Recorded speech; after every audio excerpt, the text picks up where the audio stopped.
Feedback. Okay, well. Wait, so now how long has that?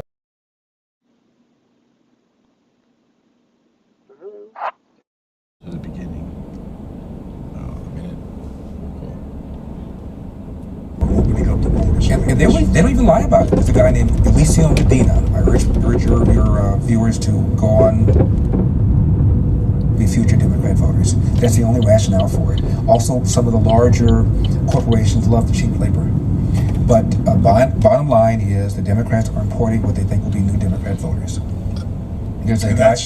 And we agree on that. That's the total reason for opening up the borders. And they don't even lie about it. There's a guy named Elysium Medina. I urge your viewers to go online and look at it. 2009, he gave a speech. He's the senior vice president of the SEIU union, the Financial Union. This is after Obama got elected.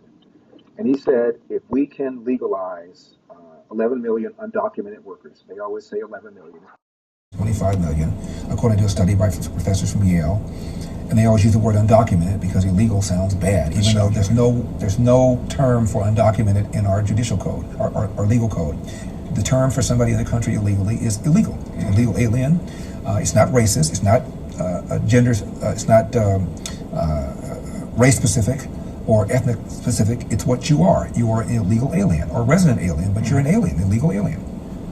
He said if we can legalize 11 million undocumented workers, and 2 out of 3 are going to vote for us, we're going to have a, quote, governing progressive coalition for the long haul, close quote. It wasn't like he did it in a dark room with cigarettes and people wearing clothes and smoking cigars. No, put out there. That's what they want. They want to, because they haven't won the white base from places like Mexico. America, with the tradition of big government. And yeah, I'm not a big, general fan of white guys, so. White guys? So me liking you is me giving you special treatment. And A lot. Yeah. And I also don't think it's unfair that you dislike white guys in general in the first place.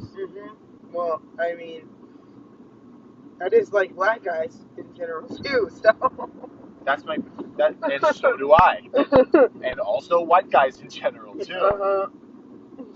General people. Yeah, everyone.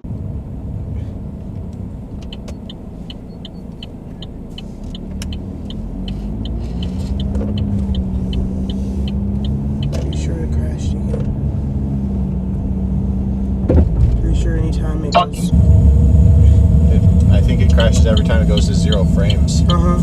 Or something. But the frames are definitely higher with the. I think the frames are higher now with the hotspot disabled on your phone. Yeah. It's now at 30 frames per second. Right. I think it crashes every time it goes to 0 frames. Uh-huh. And they always use the word undocumented because illegal. Yeah, even though there's no term for undocumented in our judicial code, our legal code. The term for somebody in the country illegally is illegal. Illegal alien. It's not racist. It's not.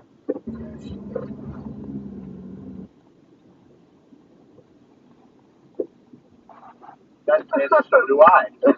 And also white guys in general too. General people. Yeah, everyone. Yeah, we totally lost time. LOL.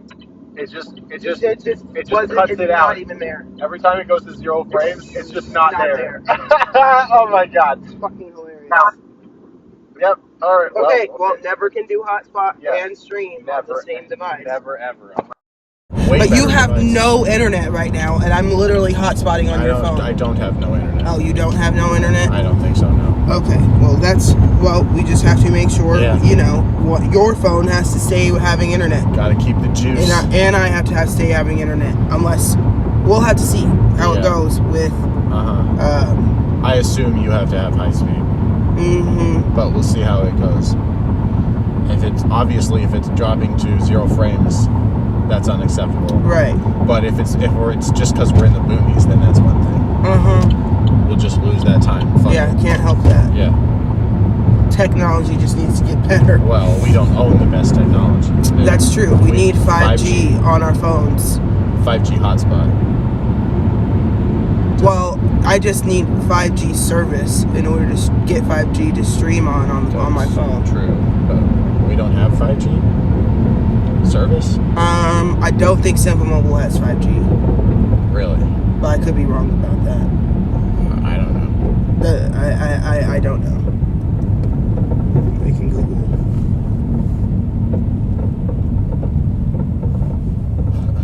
Doesn't make a difference right now.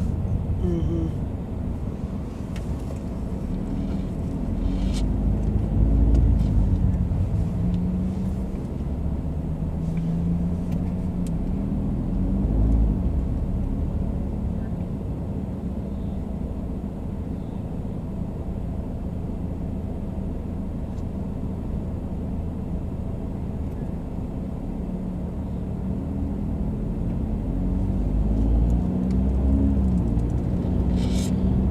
They claim all Simple Mobile plans support 5G. What does that even mean? I have no idea. Do you supply 5G? Yeah, support? What the fuck do you mean support? So the phones have to be able to have 5G. We need to go to Mint, first of all. Oh, The one where you pay like $15 a month, but you just do they pay. advertise that they have 5G? But I mean, we do need them, period. Either way. I mean, that's that one actor's fucking shit. I would be shocked if they didn't have 5G. You know what I'm talking about? No. You remember his commercials? His commercials are always funny. He's not Jim from The Office. Who owns Mint? He just bought it. As the new owner of Mint Mobile, Ryan Reynolds. Oh, interesting. Interesting. Well, I mean, I'm sure they would say whether they have. Yeah, 5G. I'm trying. Does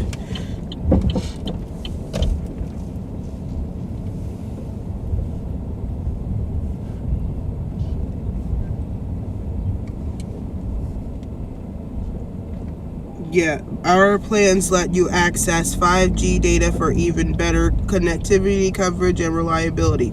See if your phone is 5G compatible, or check out our devices that are definitely are. Okay. So we don't know if our devices are 5G compatible. iPhone 11 should definitely be 5G Seems compatible. like it, right? Yeah. You might want to just confirm.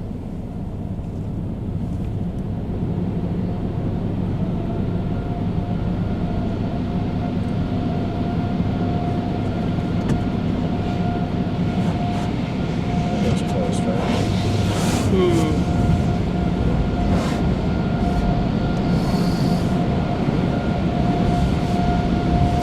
5G compatible, cheapest 5G compatible Samsung phone.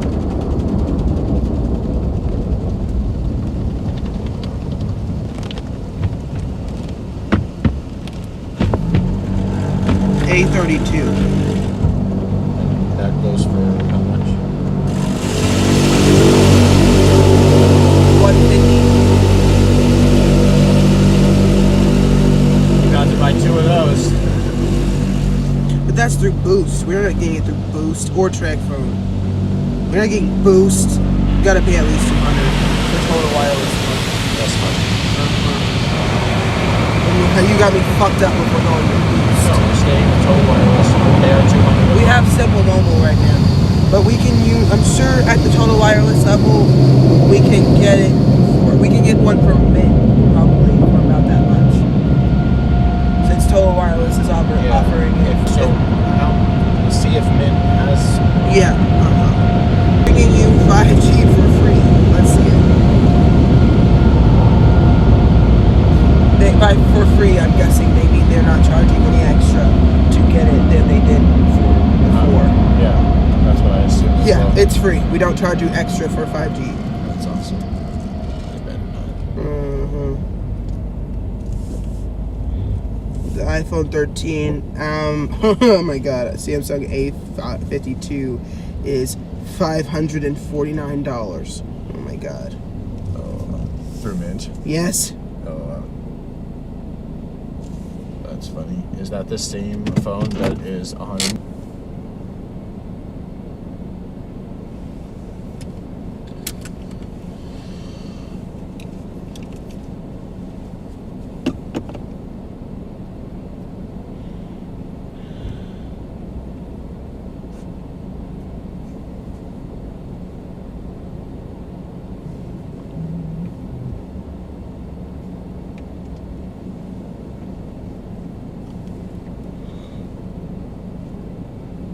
So, I'd be happy. I'd like to get one.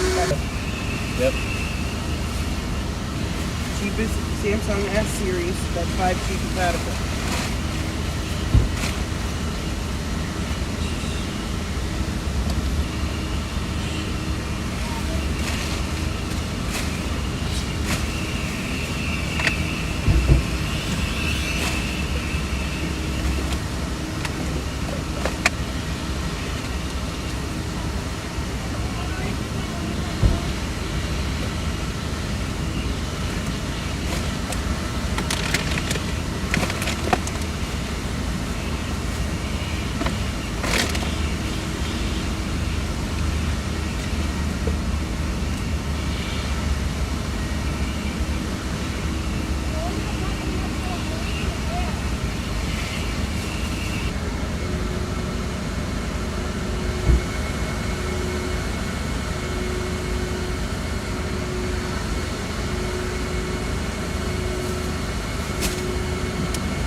S20, nice.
Oh wow.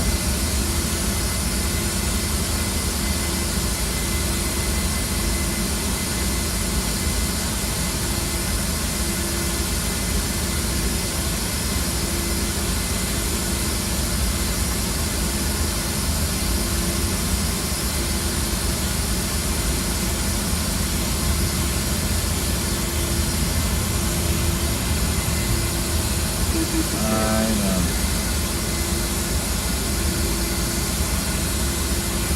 Takes forever to do everything. I know. Don't trust any brands of phone that isn't Samsung or Apple. I feel you, bro.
this.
Running a 50% discount on their 5G hotspots right now, and they sell you 100 gigs a month for 50.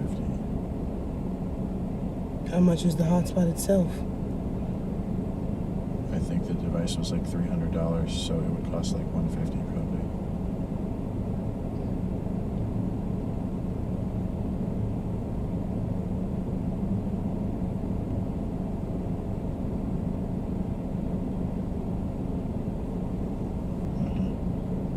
$336 plus tax. Before the 50% discount. Or is the discount on the device or on the service? Those are two different things. Set on the device. Probably only if you do the leasing.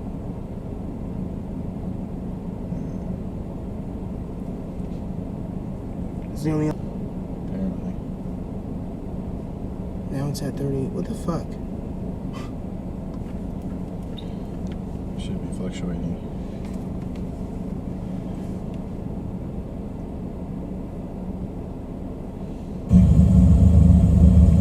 Now it's at 30. What the fuck? It's working. Definitely working. Okay. Yeah, I think the issue was just hotspotting. Okay. Yeah, I think the issue was just hotspotting. Okay. Yeah, I think the issue was just hotspotting.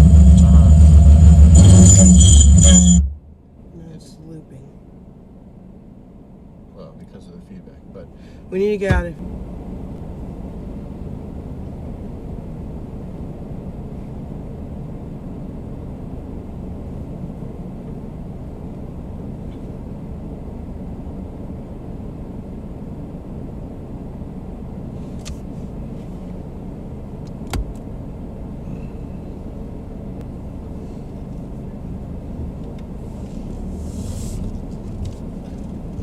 yeah. So apparently the stream works just fine anytime the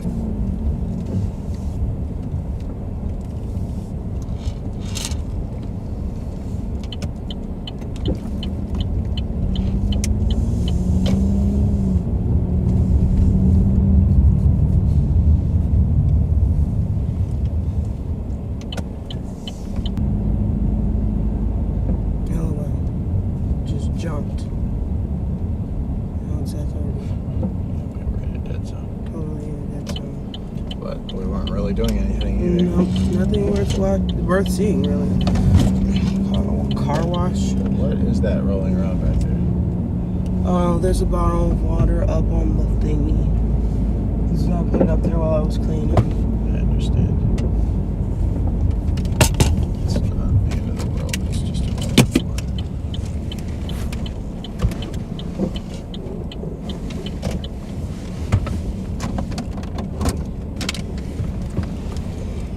Cheaply at 0 frames now. It's at 30 again. For 1 second it was at 9. It went from 0 to 9 to 30. Yeah. That's that shit. Yeah, you should not be out of data yet.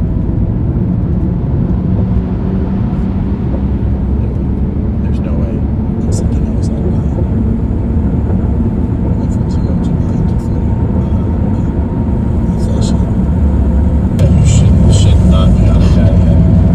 But now we're on the freeway. Uh-huh.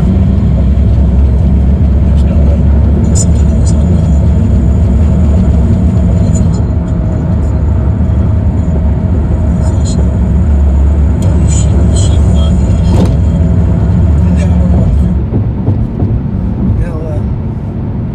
Okay, well, it's whatever.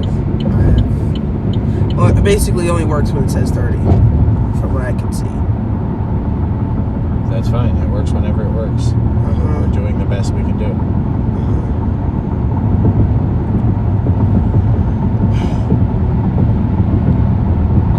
We're also recording this all, so there's no reason to stress.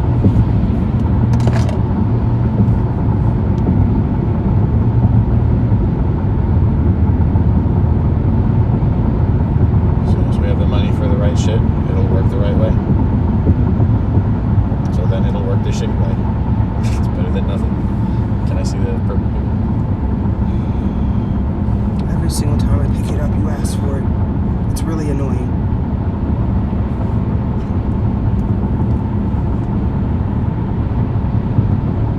Larry, within the country, there's a lot more Black Americans like yourself, intelligent Americans, really realizing that the Democratic Party is pulling the wool over their eyes for years.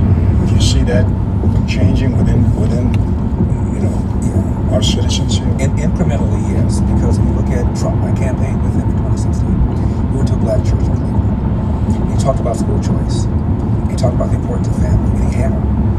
I said, this guy is not afraid to come to the inner city and speak with heart. And he got 8% of the black vote, and that's up from 6% in 2012 when Obama ran for re-election. And what Trump said in 2016 is, what do you have to lose?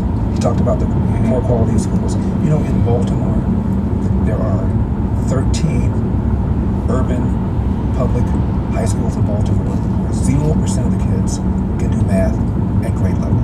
Zero. And another half a dozen were 1%. So that's almost half of all the public high schools in Baltimore where either the kids are 0% or 1% math proficient. And then the crime is going up. And the crime going up because of these soft on crime DAs and because of this lie that the police are engaging in systemic racism that the Democrats have been pushing. And the people that are most hurt by the crime, of course, are black and brown people living in the inner city. So Donald Trump said, what do you have to lose? And he got 8% of the vote. And then he delivered the best economy ever for black Americans. He pardoned Jack Johnson, the first black heavyweight champion. He did real prison reform, so by the time he left office, there were 5,000 to 6,000 black men who had their prison sentences reduced now to 70 months. He supported school choice, and he closed down the borders in a more secure way than we've seen in 30 or 40 years. The reason that's important is because most of the illegal aliens who come up here have high school or less, and therefore they're competing against people living in the inner city with high school or less. And they're putting downward pressure on their wages to the tune of almost $1,800 a year, according to a report from the Civil Rights Commission. So Donald Trump was a huge friend for black people. And in 2020, that's a 50% increase. He got 20% of the male black vote. So direction, which is why the Democrats are doubling down on systemic racism and calling everything racist. Because the demand for racism exceeds when the supply of racism exceeds the demand, they got to make up more. 20 years later, 19, making economic progress. And after all these programs began, the economic growth of black people began to grow less steeply. So it hurt, if anything. So don't give me this crap. And the left loves to talk about poverty causing crime. Well, during the Great Depression, 25% of adults were unemployed. 50% of black adults were unemployed. We didn't have the same level of homicides that you're having right now. And by any measure, we're more affluent than ever before. There's a sociologist at Harvard named Orlando Patterson. He's black. He's from one of the islands in the Caribbean. And he's still there, tenured professor. In the early 90s, I think it was 1991 to be precise, he said America, with all its flaws, is the least racist majority white society in the world, provides more opportunities for blacks than any other country in the world, including all of those of Africa. That was in the early 90s. What are we talking about? There have been black CEOs of Fortune 500 companies. There have been black, I went to an Ivy League college, Brown University. There was a black female who became president of my college. There have been 2 black presidents of the American Bar Association, including a black female. There was a black president of the American Medical Association, a black governor of Virginia, for crying out loud, the capital of the Confederacy. What are you talking about? The one that blew me away was which, not that I was exactly surprised, but I just thought it was an awesome fact that there's been a black female president of the Bar Association. Yeah. The fuck, the organization that lets you be a lawyer or yeah. not. Uh-huh. The person with the authority, she was the person with the most authority. She could personally revoke your ability. license, your lawyer license, basically. Yeah. Yes. Uh-huh. You're going on the law, listen, licenses. all the law diplomas. Uh-huh. So funny. Right? Everyone needs more Larry Elder. That's it. This is roughly the House of Representatives, roughly 10%. The great Eldersky, you see. About the percentage of black in the population. You would be considered now an El Dorado, you see. An El Dorado? Is that what his... LOL. That's funny. In 1966, I think it was, MLK is giving a talk for British television. And Martin Luther King said, the last couple of years, the progress in America has surprised me.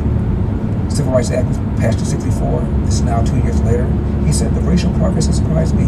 We can have a president in about 40 years' time. Almost on cue, Barack Obama became president. And he didn't say, we're going to have a black billionaire. We've had several. He didn't say we're going to have a black CEO of a Fortune 500 company. There have been several. He said president. Why? Because that's the top. That's the pinnacle. That's it. Which means after that, put a fork in the idea you can't be who you want and what you want to be. And now we're still going BMW on this stuff. Ketanji Brown Jackson.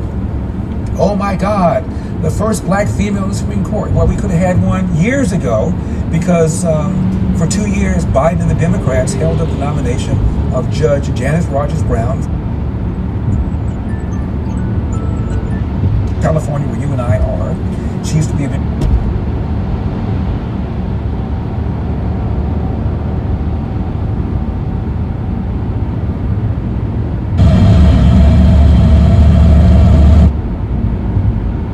How come my stream is louder than these guys? It's ridiculous. It is, isn't it? Make your streams louder. Right? It's ridiculous. What the fuck, Michael Larry, Francis? Seriously. You're not gonna... People can turn down their shit, Yeah. Fucking turn up your fucking dial. In the country, I see a lot more black Americans like yourself, intelligent Americans, really realizing that the Democratic Party is just... Judge Janice Rogers Brown from California, where you and I are. She used to be a member of the California Supreme Court, was appointed by a Republican governor. But in California, you have to run for re-election. She got 76% of the vote, higher than any of the others who were running for their seat during that year. And this is in a conservative state called California. George W. Bush nominated her for the D.C. Court of Appeals, which is where Ketanji Brown Jackson sat before she became Supreme Court Justice. And for 2 years, Democrats filibustered her nomination. Ultimately, she got in. And Joe Biden goes on television. This is 2003, 2005. Goes on television and basically says, if George W. Bush has the gall to nominate her to the Supreme Court, we're going to filibuster her. Now, the same people that are extolling the progress of Ketanji Brown Jackson didn't say jack when Democrats were stopping Janice Rogers Brown. That's how phony they are. Let me guess. She was a Republican. Janice. Almost certainly. If the Democrats bitched and whined and moaned about her, we're stopping her from getting her nomination. There's no way she was a liberal. Yeah, I'll tell you that right now. Or maybe just kind of liberal that doesn't agree with Democrats. You never know.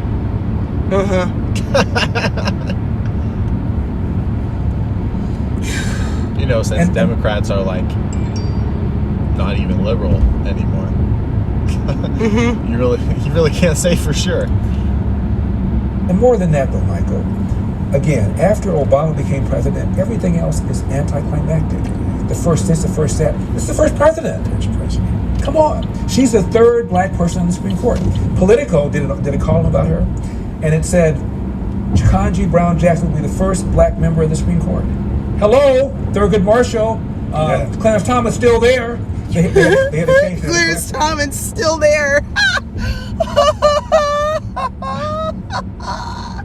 Bro, there was literally a black dude on the Supreme Court, and they tried to say she was the first black person on the. Yeah, that's how that's how far through the looking glass. Clarence Thomas is like, hello, do I exist at all? And you ever heard of Thurgood Marshall? Ever heard of him?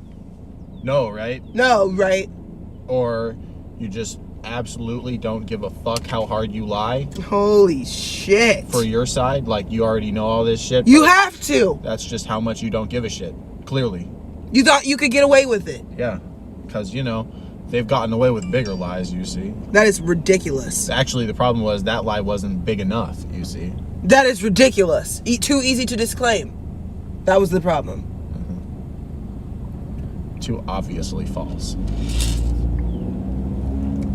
There's a black man on the Supreme Court right now. Fucking dunce. Oh my God. And everybody with any kind of education at all knows about Thurgood Marshall. Yes. Bro, fucking Lawrence Fishburne played him in a movie. Okay. Okay? The great Lawrence Fishburne himself. The great Lawrence Fishburne himself. Holy shit. I joke, but he did, you know, he is pretty legendary. I think he's very legendary. I said he was pretty legendary. I love black actors. I mean, I love actors who play historical figures really well. Yeah. No matter what color they are. He's just you know, he's no Denzel, but No. But he's up there. He's like a Forrest Whitaker. oh, One of those. No, he's higher than Forrest Whitaker. Yeah. He's like Will Smith. He's like in Will Smith in level. between Lawrence he's like in between Denzel and Forrest. I see him as like Will Smith level. He's better than Will Smith. Let's see. I mean, personally, yeah, but I just mean like he's equivalently famous, probably. I don't know. Let me see. It might have been Forrest Whitaker who played him. Let me see. I don't think so. Lawrence. Pretty sure it was. I think it was Lawrence Fishburne, yeah. I would bet my life in this moment that it was Lawrence Fishburne. Like what? I remember watching the movie. Yeah. Shoot me now if I'm wrong.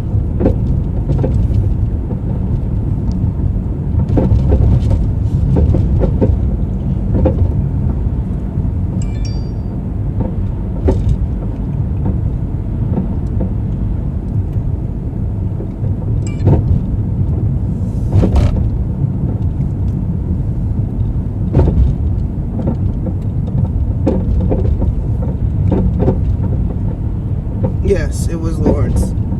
Lawrence Fishburne played Thurgood. Okay. Lawrence Fishburne.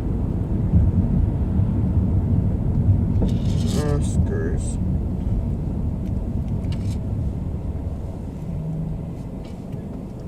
He's only been nominated once. Mm-hmm. Let's see. That's why I put him on the same level as Will Smith. Will Smith, but Will has been nominated more times. But he's only won one. Right. And he fucked the fuck out of that. So Thurgood. Lawrence has only. Get it right. Lawrence Deidre, has his only name is ever even Thurgood been nominated Marshall. once. So he's never won. And That's- he's only ever that- been together in the John Wicks and the No, Matrix. he loves him some Keanu Reeves. Yeah. Mm-hmm. I didn't even know that he was in John Wick. All of them. What? 1, 2, and 3. Wow, we're super. And 4. We are super missing out, Deidre. Mm-hmm. Damn. I thought those were just some Keanu Reeves. I'm just a fucking Keanu Reeves. No. Look at me, I'm still Neo thing. Nope. Wow. It was. It's a look at me, I'm still Neo, and had a- Lawrence Fishburne is here too. Exactly. Way better.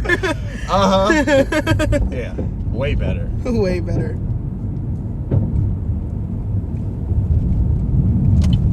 First one, but he wasn't convinced that it would be worth his time. So that he would. That wouldn't surprise me in any way. Anyway, yeah. These people are just too much. I know. Well, we haven't had an Italian president yet, and I don't know if Not- we'll have another. They'll call him a mobster if we. Although the first Italian member of the Supreme Court was Antonin Scalia. Right. And do you know how many Republicans and Democrats voted against him? None. Unanimous. Yeah. That's because at one time, unless your nominee was a child molester or a horse thief or a tax cheat, he or she got in. And then all of a sudden, Oh, God damn it. That's because once upon a time, unless these people are just too. unless you were a child molester or a horse thief or a tax cheat, you got in. Oh, Larry. Larry. Larry. Going to change the ideological balance of a child molester or a horse thief or a tax cheat, he or she got in. And then all of a sudden, the Democrats began to attack you based on your judicial philosophy, and it started with Robert Bork, because he was going to change the ideological balance of the court. Then all of a sudden, the whole rules shifted, and now people are not voting against you because they don't like your judicial philosophy. They never did that in the history of the Supreme Court. And again, Antonin Scalia was probably the most conservative justice ever, and he was unanimously confirmed. So they changed the rules. And by the way, when Biden and the Democrats used the filibuster to stop Janice Rogers Brown, now all of a sudden Biden says the filibuster is a relic of Jim Crow because they're in power and they want to make sure their nominees go through. There's another guy they don't like talking about. His name is Miguel Estrada. Same thing, George W. Bush nominated him for the D.C. Court of Appeals, and they held his nomination up for 2 years and called him everything but a child of God. The stress was so severe, his wife had a miscarriage, and he withdrew his nomination. 2 years, hanging for 2 years. Withdrew the nomination. Couldn't get a job afterwards because, after all, he used to be a Solicitor General and was accused of authoring the torture memo that was used to justify trying to extract information after 9/11 from these bad guys. So he's a bad guy to the left. Couldn't get a job. His wife overdosed and died on prescription drugs accidentally. Now, if that happened on the other side, some Democrat nominee got held up and the wife had a miscarriage during the nomination process and later on OD'd on drugs, they'd be calling the Republicans murderers. Yeah. Nobody says a word about this. But let me ask you this. And by the way, one more quick thing. Miguel Estrada came to America, couldn't speak a word of English, from Honduras, was determined to be unanimously, eminently qualified by the American Bar Association, went to Harvard, and they held his nomination up. Based on what? Based on what? And now when Republicans made questions about Brown Jackson, they were accused of being racist. Yeah, I saw that. But when Democrats questioned Miguel Estrada and questioned Janice Rogers Brown, they're just conducting an inquiry about their judicial philosophy. They're just doing their jobs to advise and consent. That's how phony these people are. Double standard. Double Ridiculous. standard. Let me ask you this: the issue that we're having over the border, bringing all these people in, the soft on crime, police and Right. politicians have said that they're putting in office now. Right. Do you think it's all just pandering to the minority vote? Period. Yeah. Because what other reason could it be? It's all to stay in power, and to make sure that minority voters and guilty white liberals feel that that these guys over here, the Democrats, are wearing the white hat in the fight against tyranny and against racism and against institutional racism, covert racism, overt racism. They all come up with new terms. And these guys over here, these dastardly Republicans, are wearing the black hat. That's what they do, and that's how they get away with it. Look at my race when I ran for governor. I talked about the crime having gone up. I talked about homelessness out of control. I talked about the fact that 75% of third graders who are black in California government schools cannot read at state proficiency levels, and those levels are low. They lower them all the time so they can meet them. Half of all third graders cannot read at state level of proficiency. I talked about the fact that people are leaving California for the very first time. I talked about the fact that Gavin Newsom ignored science, shut down the state, while sitting up there at the French Laundry restaurant with the very people that drafted the mandates while his own kid was enjoying in-person private education, while they were incurring a $12,000 wine tab. Now, I like an occasional glass of red wine. I know you do. I mean, you brought me a bottle Yes. of your new stuff. Can I Yeah. Notice the segue, Michael, huh? Good segue. Yeah, look at this. And that's a special autograph bottle. Right. So they're sitting up there at the French Laundry restaurant incurring a $12,000 wine tab. And I wish it was my wine. I assure you, they were not drinking Mad Dog 2020. Right. And so that's what I talked about. And then in comes Obama, in comes Harris, Kamala Harris, in comes Bernie Sanders, in comes Elizabeth Warren, cutting commercials for him. Joe Biden flies in, and they all said the same thing. Quote, stop the Republican takeover, close quote. Nobody said, you know, Gavin Newsom's doing a good job on crime, doing a good job on education, doing a good job on homelessness. They never said that. They just said, stop the Republican takeover. And I remember That was the mandate. That was but it works in California because we're outnumbered 3-1, and Republicans are perceived to be evil, and Donald Trump is hated. The only public figure more hated than Donald Trump in California is Charlie Manson, and he's dead. And it worked, and that's all they did. There was a Saturday Night Live skit about the Salem witches who were on trial, and the prosecutor stands up. He got a big sheet of papers this thick, and you think he's going to give a big long monologue. So he gets his papers, he goes through them, he points to one of the defendants, he goes, witch, and sits down. That was it. That's what they did. Republican takeover! They sat down, and it worked. One thing, though, I mean, don't people understand that these soft on crime district attorneys and law enforcement people, don't they understand that they're destroying their own neighborhoods? I mean, the victims of this soft on crime are the minorities. They are. And why don't they realize that? And the odd thing, too, is many people in the inner city do realize that. I saw a poll that said 81% of blacks want the police manpower to remain the same or be higher. So they're aware that they are disproportionately the victims of this crime and still pull the lever for the Democratic Party. That's the bizarre thing. The number one job of government is to protect people and property, and they're not doing it. You're acknowledging it by saying you want the police manpower to remain the same or higher, yet you still pull that lever for these guys. Why? Why? Because they've convinced you that these guys over here are evil. Again, they think rich people don't pay their taxes when in fact they overpay taxes. They think rich people don't give any money to charity when in fact that they do. They think that the police are mowing down black people just because they're black. They're not. If anything, the studies show the cops are more hesitant, more reluctant to pull the trigger on a black suspect than a white suspect. I gave a talk once for a football team. I was invited by Urban Meyer, the then coach of the Ohio State Buckeyes, to talk to his football team. He brought in the Black Lives Matter guy the month before. Everybody was all upset about the cops. And my show was carried in Columbus, and I was with Salem. And he heard my show, and he asked me to come in and talk to his team. He said, I'm not going to tell you whether I agree with you or disagree with you. I just want you to give a different perspective to my boys.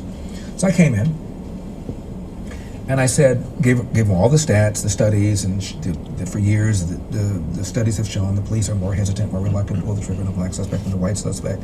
And I said, the police kill more unarmed whites every year than they kill unarmed blacks. I had a microphone, and I said, name one unarmed white. I dropped the mic. It went like this. Nobody could think of anybody. Because the media doesn't give a damn. Right. And they only give a damn if an unarmed black person has been killed if it's a white cop doing the killing. There was a study done by Police Magazine. They did a poll. And they asked people who self-described as very liberal, how many unarmed black men the police kill any given year. And half of the self-described very liberal people, Michael, said the police kill 1,000. Around 8% said the police kill 10,000. Then they asked people who self-describe as just regular liberal, how many unarmed black men do the police kill every year? And 39% of them said 1,000. Around 7 or 8% of them said 10,000. The number that year, according to the Washington Post database, was 12. 12. So if you believe that the police kill 10,000 unarmed black men every day, and the Democrats are the ones doing something about it, I pull the lever for the Democratic Party too. That's how diluted these people are, because they're in their silos. They're watching CNN, they're watching MSNBC, they're reading the New York Times, they're not reading other sources, and as a result, they're just ignorant about what the facts are. And the more ignorant you are, the easier it is for you to be led around the nose, easier it is for you to be deluded. Larry, I could talk to you for the next 4 hours because you're educating me. But honestly, as I sit here and listen, we agree on everything. I mean, what's the fix? If we had to say, you and I can go out and fix this somehow, what would we do? The fix is the truth, and to be unafraid to say it, and unafraid to go where it needs to be said. I can't tell you how many times people have said to me, well, Larry, you can say this because you're black. No, you can say it because it's true. Malcolm X said, I'm for the truth no matter who's telling it. And when a white person is falsely accused of being racist, many of my white friends just go feel. They don't fight back. They don't say you're not telling the truth. They don't want to deal with the confrontation. And as long as you're rolling over like that and playing dead, we're going to have these problems. Stand up and tell the truth. Eventually the truth wins. Would you think of running again for governor? Not for governor, because in 2003, when the first governor was, the first time we had a successful recall, that was Arnold Schwarzenegger recalling Gray Davis. Between then and now, Michael, the electoral battlefield in California is so different. Now there are 5% more registered Democrats. There are 50% more registered independents. And independents in California vote Democrat, according to the New York Times. Not according to me, the New York Times said that. There are 33% fewer registered Republicans. And still, I got 49% of the replacement vote, about the same percentage that Arnold Schwarzenegger did. We haven't had a Republican win in California statewide for any office in 20 years. So the math is daunting. The only reason I did the recall is because if the ball carried the right way, I could have gotten in with as little as 25% of the total.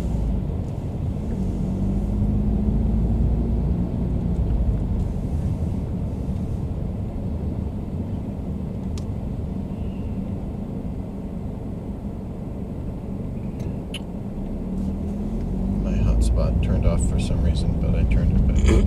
It's probably because you took your phone. Probably.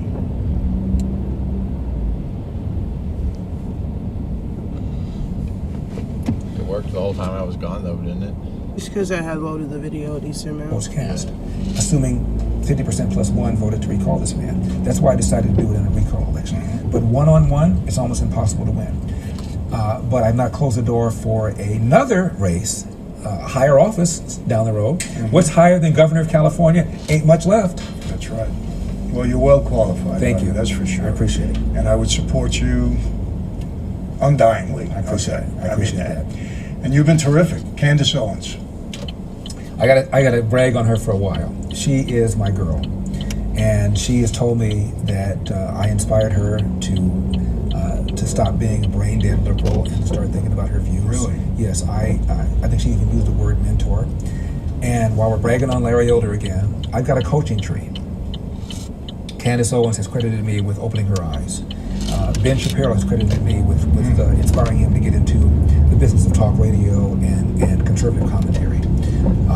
Andrew Breitbart has publicly credited me with getting him into criticizing the left-wing media and getting into this kind of commentary. The editor-in-chief of Breitbart is named Alex Marlowe. I gave him his first job in the conservative world. He was an intern for one of my books, my second book. Stephen Miller, one of Donald Trump's top guys. I first put him on radio when he was 14 years old. He was a student at Santa Monica High School. And he was complaining that his high school was not doing the Pledge of Allegiance, which is required by our state laws. Most high schools were ignoring it. His was no different. So he went to the administration and said, we're supposed to be doing the Pledge of Allegiance. And they refused. They came on my show and complained about it. And he was so bright. I had him on my show for years. He was the most frequent guest I had on my radio show. And he was on 69 times. The reason I know that is because he counted them. And I followed him from the time he graduated from Santa Monica High. He went to Duke. He was involved in criticizing the coverage of the Duke lacrosse scandal. Those boys were innocent. He knew it right away they were. And then he went to Washington, D.C., began working for Jeff Sessions. He worked up to be a top aide to Jeff Sessions. Sessions loaned him to Donald Trump and never got him back. There's a cartoonist named Tony Branco. He's syndicated. And I used to like his work so much, I went to my syndicator and I said, this guy's good. He said, well, I don't think he's that good. I said, yes, he is. No, it's not. So over the course of the next couple of years, I would find a particularly good cartoon that Tony did, and I would show it to these guys, and ultimately they said, Uncle. And they brought him in, and now he's a syndicated political cartoonist for Creative Syndicate, and I helped him get that gig. So I've got a lot of people that I've influenced, and I'm very proud of that. Michelle Malkin, one more. Michelle Malkin, I was the first one to put her on TV or radio. She was a reporter with the Daily News, the Valley newspaper, and I invited her on my radio show, and she'd never been on TV or radio before. So I've got my fingerprints on a lot of people, a lot of young people that have gone on to do big things, and so I'm really proud of that. Well, I hope you can continue. And I tell you this, Larry, your command of the facts are amazing. I'm so impressed. I mean, you don't go into all of this all the time on your radio show, but we got to, we had a chance to really flush some things And out. Michael, I couldn't tell you what I had last night for dinner, and I couldn't tell you what restaurant it was. But for stuff I care about, I remember it. Well, you know what? I hope you continue. I mean it, because we need people like you. We need you in some office here that really makes a difference. I appreciate that. And we need your voice. So I know you're not in radio anymore. Is that correct? No, I'm doing videos for Epic Times. Right. And you can go on YouTube and look at some of them. And I may start a podcast, not sure about that. And I'm doing my political action committee, as I mentioned, Elder for America, to campaign for school choice, get rid of this critical race theory stuff, get rid of these soft on crime DAs, and promote policies to strengthen families. So elderforamerica.com, throw something in the tip jar. Well, listen, I appreciate it, because like I said, you're one of the voices that turned me from, Democrat to Republican or independent, whatever it might be. But you opened my eyes. You and Rush, and I appreciate that. And I'll support you, and just keep up the great work. I really mean that. God bless you. God bless you. Well, that's it. This was very special to me because I've been listening to Larry for a long time, and to be able to sit with him, and he had such command of the facts. I mean, it's amazing. I'm just sitting here, and I let him talk because he had so much to say, and it was really brilliant and very, very eye-opening. So I hope you appreciate that. And I guess that's it. So how do I always leave you? Same way. Be safe, and I really mean that. Ladies, when you go outside, you're in the parking lot, please look around. A lot of things happening that is scary. I have 5 daughters and a wife, and I really try to open their eyes to that. Look at your surroundings. Be healthy. Coming out of a pandemic, get into the gym, eat right, do the right things. Very important. And I mean this from the heart because I care about all of you that are supporting me. God bless you, and I do mean that. And yes, I'll see you next time. Take care.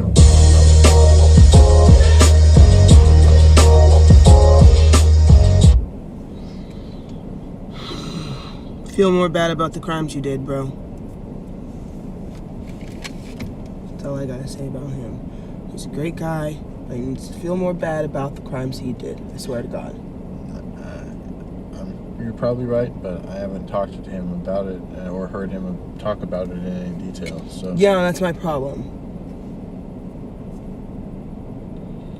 Anyway, go do your job so that the camera can stop staring at us like we're trying to take your children or something.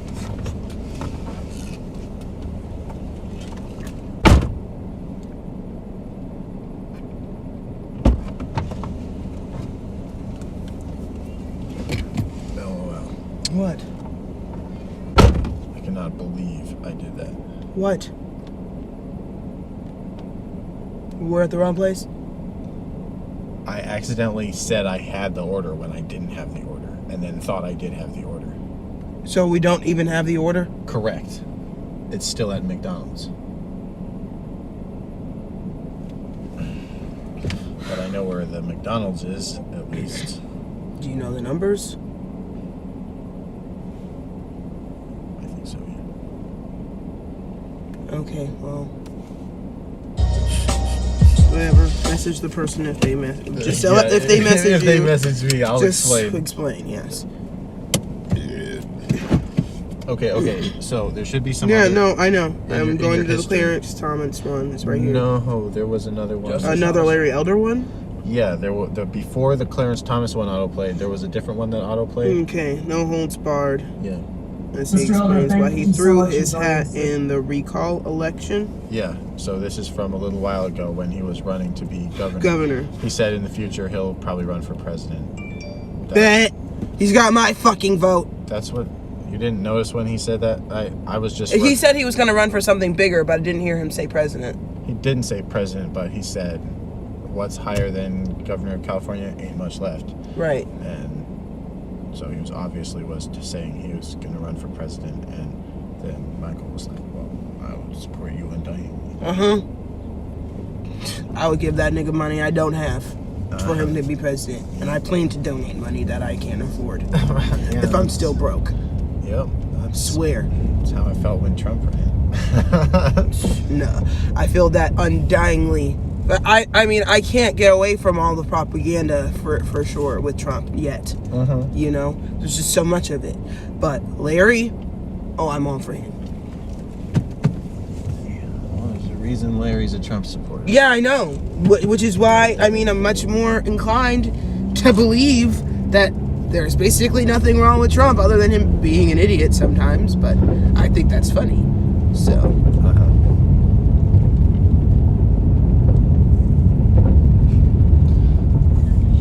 2015, January of 2015, there was a giant massacre in France. Muslims murdered a bunch of people that were at the theater in France. Okay. In a very barbaric way, extremely horrific way. Okay.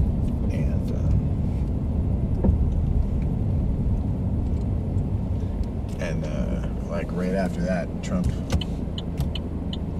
started talking about banning Muslims. So that's when he won my vote.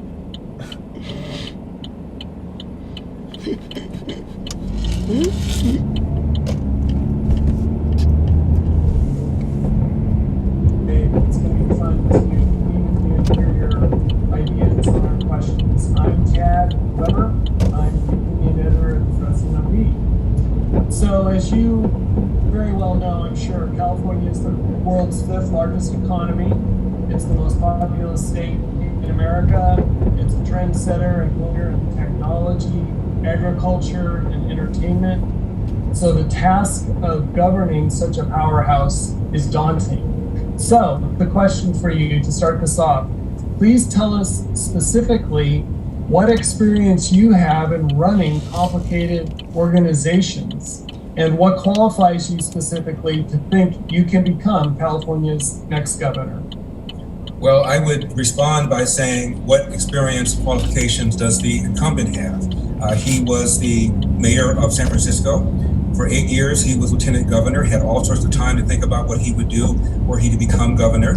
He's now been governor for 2 years. And look at what we got. We've got rising crime, we have rising homelessness, we have a rising cost of living, and he has shut down this state in a more severe way than any of the other 49 states, while, in my opinion, flaunting the very mandates he was imposing on everybody else. We know about the famous French Laundry restaurant where he sat there with the lobbyists and medical professionals who drafted the very mandates he was ignoring by not wearing masks and by not engaging in social distancing. I also would remind you that there was a gentleman who came out of Hollywood, who was not on talk radio for 27 years as I have been, was not on in every major market in California, from Sacramento down to San Diego, was not a syndicated columnist for some 23 years as I am. A column carried in the LA Daily News, carried in the Orange County Register. He came out of Hollywood, and he became a pretty good 2-term governor and a pretty good president. I'm not comparing myself to Ronald Reagan. What I am saying is that sometimes political experience doesn't tell you anything if you don't have common sense and good judgment. I am from California. My father came here in 1945, right after the war. He was worked 2 full-time jobs as a janitor cleaning toilets. And even with that meager income, he was able to save his nickels and dimes and purchase a home that's still in the family in South Central Los Angeles that is now worth $600,000. Somebody with an 8th grade dropout education like my father could not duplicate his path from poverty to the middle class if he worked 3 jobs. That's because the cost of living has gotten so outrageous here in California, largely because of CEQA, the California Environmental Quality Act, that enables virtually anybody to stop anything for almost any reason. That's why the average price of a home in California is $800,000. The average price of a home in California is 150% the national average. And I think I can do something about that.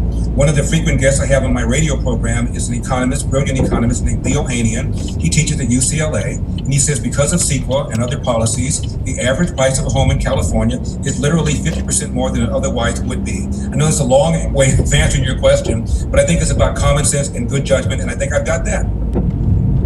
Okay, let's assume for a second, for discussion's sake, the recall is successful and you do get elected to be. Don't be so pessimistic. It's in the margin of error right now. It's in the margin of error. About half want it gone, about half. 3 things you do as you take over. Well, one of the things I'm going to do is declare a statewide emergency on homelessness.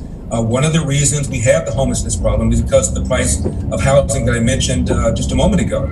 And even when and if we're successful in getting people off the streets, and make them self-sufficient, or at least get them off the street so that donors can subsidize their lifestyle, where are they going to go? We don't have low-cost housing. We don't have low-cost apartments here in California because of CEQA, which, by the way, was waived when a billionaire wanted to build the stadium for the Sacramento Kings. I'm also going to do something about education. I'm going to be a strong proponent of school choice. My understanding is that there very well might be a ballot initiative that would set up something like education savings account so that the money follows the child rather than the other way around. So parents are in charge of their school, of their education of their children. I'm going to be a big proponent of that. I'm also going to be talking about crime. We have a couple of DAs in the Bay Area, San Francisco, and in Los Angeles. George Soros appointed DAs. The DA in LA was appointed, by the way, as DA in San Francisco by my opponent, by Gavin Newsom. They're both soft on crime. They both believe in cashless bail. And I'm going to urge the recall of those two DAs. They're already facing a recall election. And if I can give a voice to that effort as governor from my pulpit, I'm going to do that. I'm also going to turn down the rhetoric. This business about the police engaging in systemic racism is false. It's a lie. There have been many studies showing, if anything, the police are more hesitant, more reluctant to pull the trigger on a black suspect than a white suspect. And what's happened is police, because of this false accusation, are engaging in what's called passive policing as opposed to proactive policing. They're pulling back. Bad guys know it. Crime goes up. And the very people who are disproportionately hurt by that are black and brown people. I'm also not going to do what this governor has done. He's overseen the release of some 20,000 people, 20,000 convicted felons, many of whom are violent offenders during COVID. And the stats show that majority of them are likely to reoffend. Oh. That's why Barbara Boxer,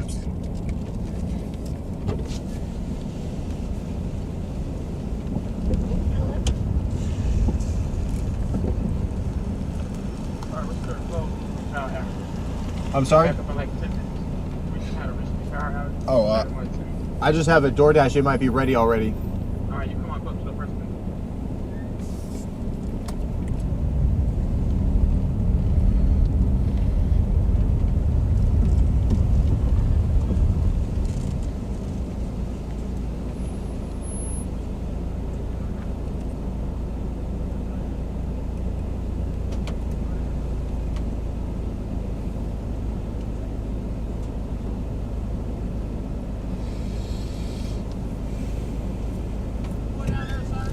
My bad. Sorry, my bad. 731, I think.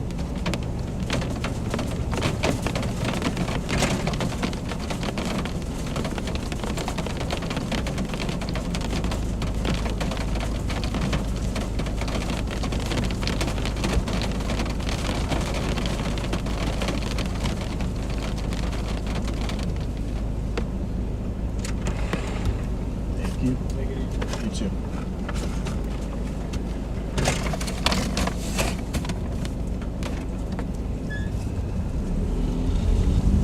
just a few days ago was mugged by somebody in the Bay Area in Oakland. And even Gavin Newsom several months ago was assaulted by a homeless person. But Gavin Newsom had a security detail and that protected him. Most of us don't have security detail. Crime doesn't have a color. Homelessness doesn't have a color. The rising cost of living doesn't have a color. So I'm going to do something about crime, homelessness, and the cost of living in my first several days if I'm fortunate enough to become governor. Mr. Elder, I have the next question that will be introduced myself. My name is Mark. Newspapers, it's a pleasure to meet you. When I asked the question, I wanted to ask a follow-up. Just said at the end there, you referred to studies showing that police were more hesitant.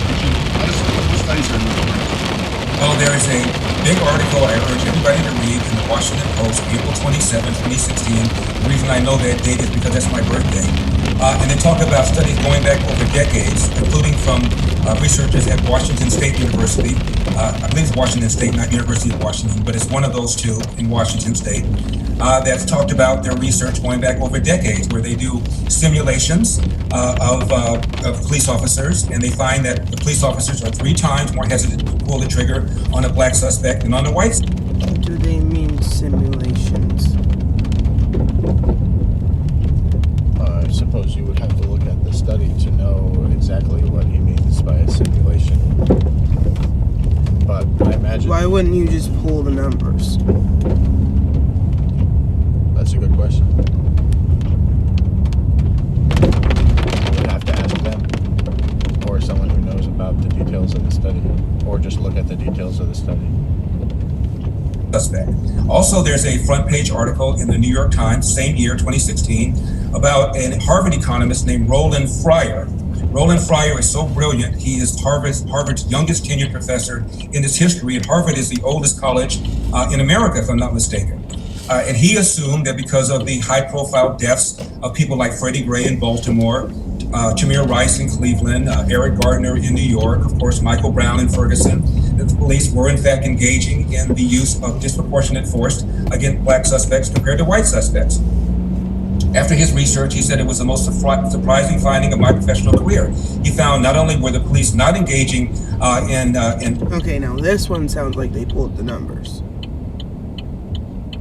Yeah. Yeah, he said after research, which because I have heard people when like the ones Crowder uses, he said that the ones that usually say that the cops shoot black people more, they don't control for as many things. But then Crowder said when you do control for all the things like what did the guy have a gun, who called the police, Was he resisting arrest? shit like that. When you control for all the things you're supposed to control for, when it's the same, when you can get it to be the same exact situation as close to the same exact situation as possible, then it shows that there's no difference. Well, it shows that the cops are more reluctant to shoot a black person than a white person. That's what that's what Elder says, but I don't remember Crowder saying that. Oh, he says it too. Oh. Well, that's what I would expect. And I would expect if you saw the same, and I've heard the same thing when you have black people. Black people are more likely to shoot another black person than they are to shoot another white person, even if they're a cop. But they're still hesitant no matter what. You know what I mean? Wait, what?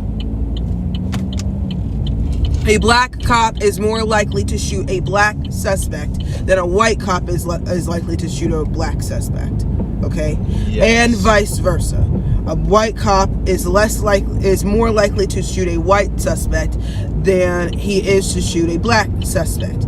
People are just more comfortable shooting their own people. Which would explain, at least in part, explain why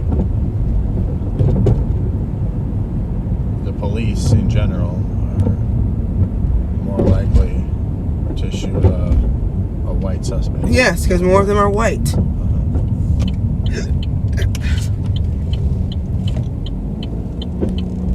And that's mostly all I would think.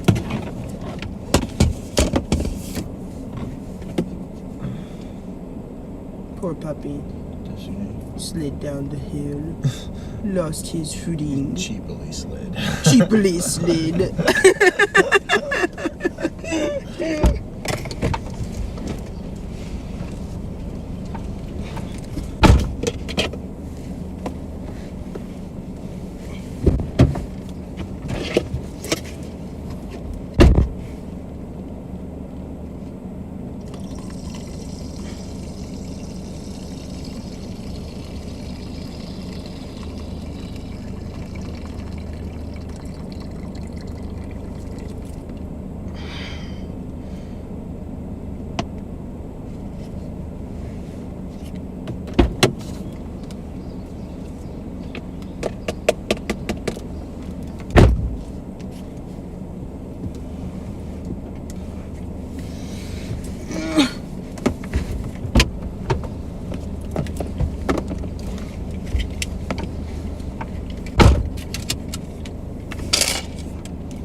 lethal, deadly force against blacks excessively. He found, as did the researchers at the other institution I mentioned, he found police were more hesitant, more reluctant to pull the trigger on a black suspect than a white suspect.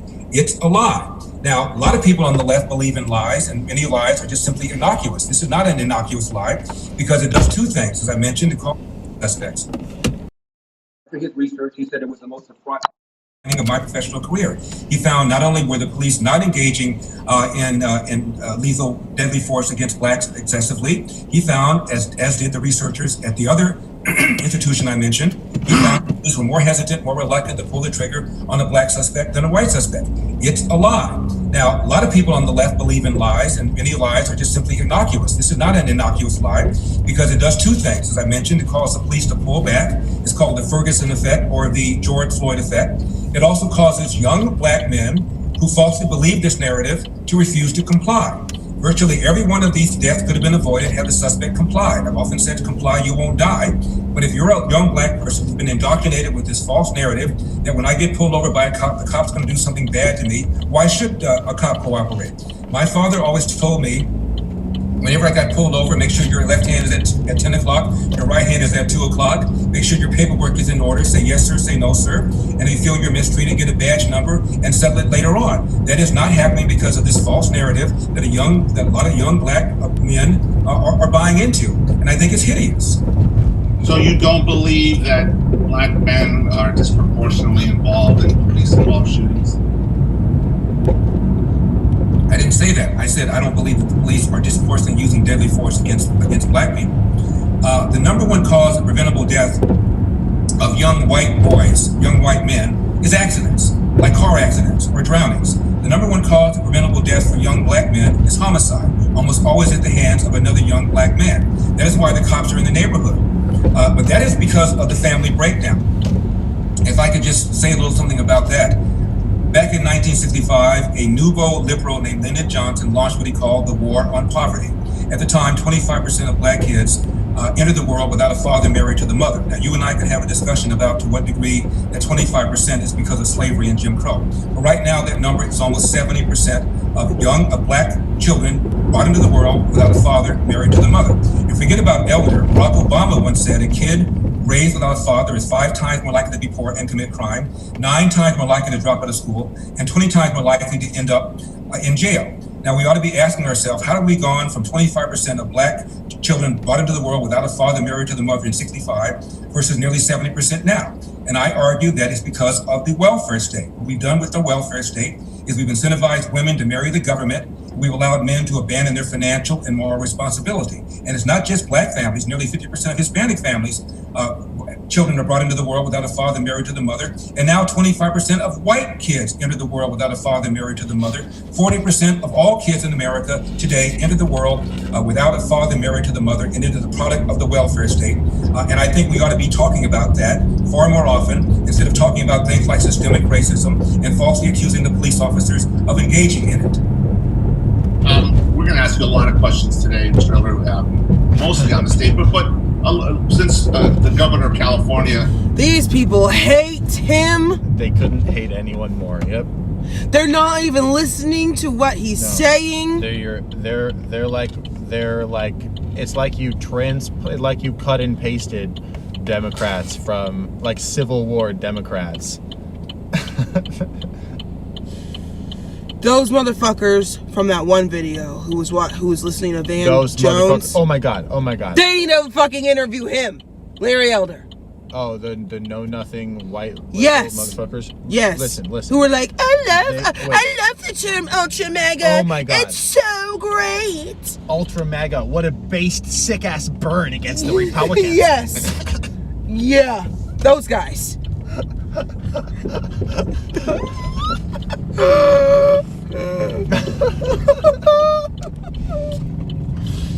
Take the thing that they love calling themselves and add ultra before it. Yeah. That'll make them bad. Yeah. 6 months of group thought. And hundreds of thousands of dollars, I imagine. If not millions. Can't. Yeah. Can't. You know, they gotta pay out all the elite level thinkers enough to support their fucking elite level lifestyle, no matter how much nothing they create. It's almost like the Democrats are consciously trying to help the Republicans. It's almost like that. But they hate us way too much for that to be true.